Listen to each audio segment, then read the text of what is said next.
조사검칙조사에서부터 잘못된 진술이나 조사를 대응을 하게 되면 결국에는 경찰, 검찰 대응도 꼬일 수밖에 없는 상황이 되어버립니다.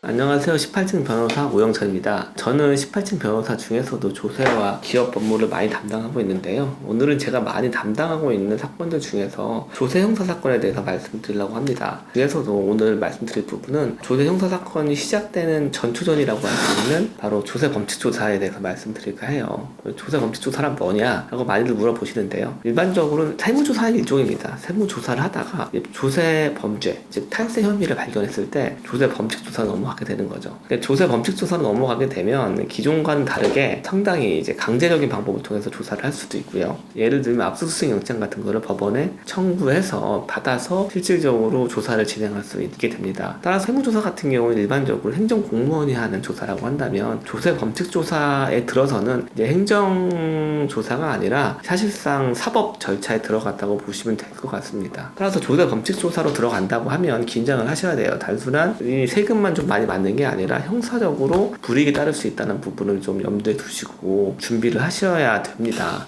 그래서 그런 기준을 법에 정해놨는데요. 바로 이제 사기 기타 부정한 행위가 있을 경우에 해당하는 경우 조세 범칙 조사를 전환한다라고 되어 있습니다. 사기 기타 부정한 행위란 뭐냐? 이중장부가 있다거나 계약서를 위조했다거나 차명 계좌를 사용했다거나 그래서 이러한 경우가 있을 경우에는 사기 기타 부정한 행위가 있다고 해서 이런 것들은 조세 범칙 조사에 들어가야 된다라고 규정하고 있습니다. 조세 범칙 조사를 넘어가게 되는 경우에 대해서 이제 사실 주의해야 될 점이 있습니다. 일반적으로 세무조사 같은 경우는 관련된 세무사님들과 동행해서 업무를 처리하게 되는데요. 근데 조세 범칙 조사는 아까 말씀드렸던 것처럼 사법 절차의 초입 단계에 이르게 되는 겁니다. 이 조세 범칙 조사부터 시작해서 경찰 조사, 검찰 조사를 통해서 결과적으로는 이제 법원까지 가게 되는데 이 조세 범칙 조사에서부터 잘못된 진술이나 조사를 대응을 하게 되면 결국에는 경찰, 검찰 대응도 꼬일 수밖에 없는 상황이 되어버립니다. 요새는 예전엔 그렇진 않지만 경찰 조사부터 변호사를 동행하는 것처럼 이제는 세무조사 당시에도 관련돼서 조세 범칙으로 넘어갈 수 있는 가능성이 있다. 그러면 변호사를 동행해서 진행하는 것이 필요하다고 할 것입니다.